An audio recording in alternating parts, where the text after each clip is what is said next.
penyuluh agama Hindu non-PNS Kecamatan Sandubaya, Kota Mataram. Pada kesempatan kali ini, kami akan menjelaskan sedikit makna dari Banten Daksina. Dalam lontar yatnya Prakerti dijelaskan bahwa Daksina merupakan lambang dari Sang Yang Guru, Yang Tunggal, dan Yang Wisnu.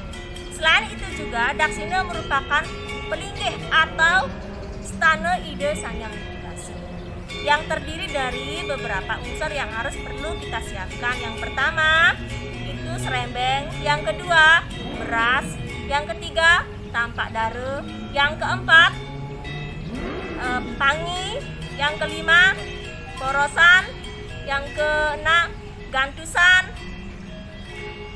dan telur bebek, tingkih, pes bolong, pisang dan tebu, benang, pepeselan, dan yang paling penting di sini ada kelapanya, serta canang sari dan gonjeran. Untuk lebih lengkapnya, mari kita simak penjelasan berikut ini. Yang pertama, kita akan membuat kulit wangkul atau serembeng atau bedogan. Jadi yang pertama kita bersihkan dulu selepahannya, karena di sini kita menggunakan selepan atau busung hijau. Dan bersihkan seperti ini.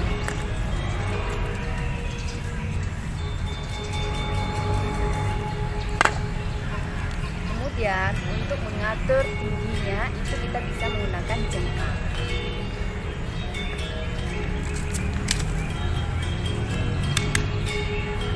Yang dipotong seperti ini. Ini digunakan untuk membuat alasnya. Ini dijahit melingkar sehingga nanti pada akhirnya membentuk lingkaran sebagai alas dari serembeng. Jadi jadinya seperti ini. Jadi ini akan dijadikan sebagai alas. Kemudian nanti ini alas kulit wangkulnya dan akan dibuatkan serombong atau rembengnya. Jadi bentuknya melingkar seperti ini.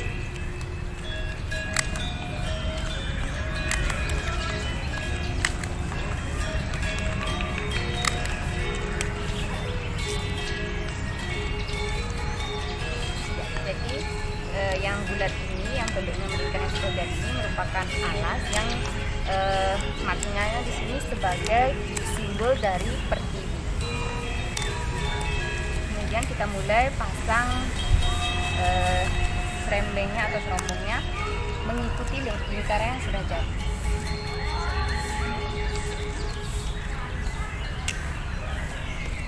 Jadi ini yang disebut dengan kulit wangkul, yang serembengnya ini melambangkan angkasa yang tanpa tepi. Jadi ini kita jadikan sebagai tempatnya nanti untuk petaninya. Kemudian selanjutnya kita akan membuat tapak dara. Jadi dua busung yang dipotong sejajar, kemudian dijahit membentuk tambah. Jadi tapak dara ini melambangkan dua binede. Jadi keseimbangan antara mikrokosmos dan makrokosmos. Baik, selanjutnya kita akan membuat kojong. Jadi nanti kojong ini akan digunakan sebagai tempat unsur-unsur selanjutnya. Ini yang disebut dengan kojong. Jadi bentuknya jika ini ditekan maka dia akan membentuk segitiga. Jadi ini melambangkan Ongkara dan juga sebagai simbol daripada Sakti Tri Sakti atau Sakti daripada Trimurti. Jadi kojong ini sebagai lambang atau simbol dari Sakti Trimurti. Kemudian selanjutnya kita sudah membuat alat atau bahan yang akan kita gunakan untuk metanding Banten Kejati, dan langsung saja kita metandingnya. Jadi kita mulai dari kita letakkan dulu tapak dara sebagai simbol dua binide atau keseimbangan antara makrokosmos dan mikrokosmos. Kemudian diberikan beras 1 gemel. Jadi amusti yang ini melambangkan beras ini adalah sebagai sumber kehidupan atau simbol dari Sang Hyang Bayu. Kenapa harus satu gemel? Satu gemel itu melambangkan kekuatan. Kemudian selanjutnya kita isi porosan. Ya. Jadi ini disebut dengan porosan yang isinya itu ada asit yang melambangkan dewa Wisnu, kemudian ada pamor yang melambangkan dewa Siwa, dan pinang yang melambangkan dewa beras. Jadi ini porosan ini melambangkan kehidupan. Kemudian selanjutnya kita letakkan panyi. Panyi ini lambang pradana atau perempuan, dan di sini simbol dari Sang Hyang Boma atau Sang Hyang Barina. Selanjutnya kita letakkan gantusan. Gantusan ini merupakan gabungan dari kacang-kacangan, kemudian sayur, kemudian ada garam dan ikan teri. Karena di sini merupakan gabungan antara isi laut dan isi darat. Dan dibungkus dengan menggunakan daun keraras yang melambangkan satrasa. Selanjutnya kita letakkan kelapa. Ya, kelapa melambangkan dewa Surya. Jadi di dalam lontar aji Sangkya menyatakan bahwa kelapa juga disebut sebagai lambang buana agung karena dia memiliki 7 lapisan ke bawah dan 7 lapisan ke atas. 7 lapisan ke bawah atau disebut dengan Sapta Patala, dan 7 lapisan ke atas disebut dengan Sapta Loka. Di dalam kita metanding daksina, di sini kita menggunakan kelapa yang dikupas seperti ini, di mana kelapa sebagai lambang buana agung yang sudah tidak terikat oleh unsur-unsur indria, di mana serabut kelapa merupakan lambang dari pengikat indria. Sehingga di sini kita menggunakan kelapa yang hanya kelihatan batoknya seperti ini. Kemudian telur itik. Di dalam metanding daksina kita menggunakan telur itik karena itik atau bebek merupakan binatang yang suci yang mampu mencari makan di dalam lumpur, sehingga di sini bermakna bahwa kita sebagai manusia hendaknya bisa mengambil nilai-nilai yang positif atau nilai-nilai yang baik dimanapun kita berada. Kenapa kita menggunakan telur yang masih mentah, tidak yang matang? Karena telur sebagai lambang awal kehidupan atau getar-getar kehidupan, dan merupakan lambang buana air yang menghuni bumi ini, sehingga yang digunakan adalah telur yang masih mentah. Kemudian selanjutnya kita letakkan telur, kemudian tetap kita alasi dengan pojong. Ya. Selanjutnya telur ini dibungkus dengan lipat taluh. Ya. Jadi telur ini dimasukkan di dalam lipat taluh seperti ini, dan dimasukkan, diletakkan di atas kelapa. Ya. Jadi telur ini melambangkan Arda Chandra atau bulan. Di dalam telur memiliki 3 lapisan. Kuning telur itu disebut dengan Anta Karana Sarira, kemudian putih telur itu disebut sebagai Suksuma Sarira, dan kulit telur sebagai Stule Sarira. Kemudian karena telur ini melambangkan Dewa Chandra atau Arda Chandra, maka letaknya di atas.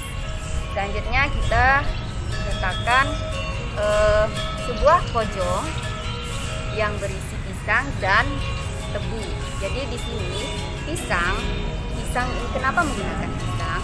Pisang ini dilihat dari filosofinya bahwa pisang hanya lahir atau hidup sekali untuk menghasilkan buah dan dimanfaatkan oleh makhluk lainnya, sehingga dia memiliki tujuan yang sangat mulia di hidupnya daripada pohon pisang. Sehingga di sini dimaksudkan bahwa manusia yang lahir hendaknya berguna atau bermanfaat untuk manusia atau makhluk lainnya.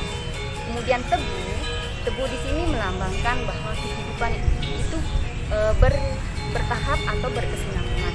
Karena dilihat dari pohon tebu itu dia memiliki ruas. Kita letakkan. Kemudian selanjutnya tingkih. Jadi tingkih ini melambangkan purusa atau laki-laki atau kejiwaan. Jadi dilihat dari isi tingkih di dalamnya ini, isinya warna putih yang melambangkan ketulusan. Tingkih ini melambangkan yang trenggana atau bintang. Jadi kalau dilihat dari isi dalamnya tingkih, itu dia berwarna putih yang melambangkan ketulusan. Selain itu juga tingkih ini lambang dari purusa atau laki-laki. Selanjutnya kita letakkan pisbolong. Pisbolong ini melambangkan bindu atau kesunyian. Selanjutnya kita letakkan benang. Benang itu di ujung kelapanya yang melambangkan Sangyang Adi Angkasa atau awan. Selanjutnya kita letakkan pepeselan. Pepeselan ini melambangkan atau simbol dari panca dewata yang terdiri dari 5 jenis daun kemudian dipesel menjadi satu, di mana yang pertama itu ada daun buku yang melambangkan Sangyang Iswara. Kemudian yang kedua ada daun durian yang melambangkan Mahadewa. Kemudian daun manggis yang melambangkan Dewa Brahma. Kemudian ada daun mangga yang melambangkan Dewa Wisnu. Kemudian ada daun nangka yang melambangkan Dewa Siwa. Sehingga di sini dari pepeselan ini melambangkan panca. Baik, selanjutnya kita akan letakkan gonjer seperti niki. Kemudian ini lambang dari Tripurusa. Ya. Baik, selanjutnya kita akan metanding canang sari yang nantinya akan kita letakkan di atas daksina. Jadi canang sari ini berbentuk bulat seperti ini yang melambangkan Asta Iswara. Kemudian yang pertama kita letakkan daun kayu dan beserta porosan. Jadi daun kayu di sini melambangkan kesuburan.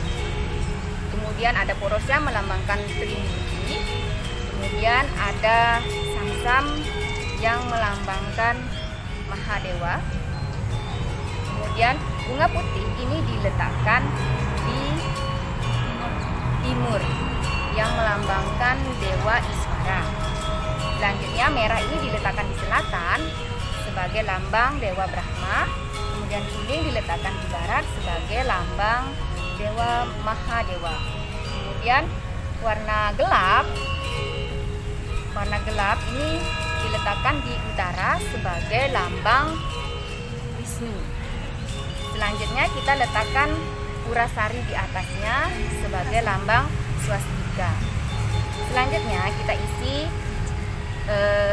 beras di atasnya sebagai bija atau benih kehidupan. Kemudian kita letakkan canang sari ini di atas.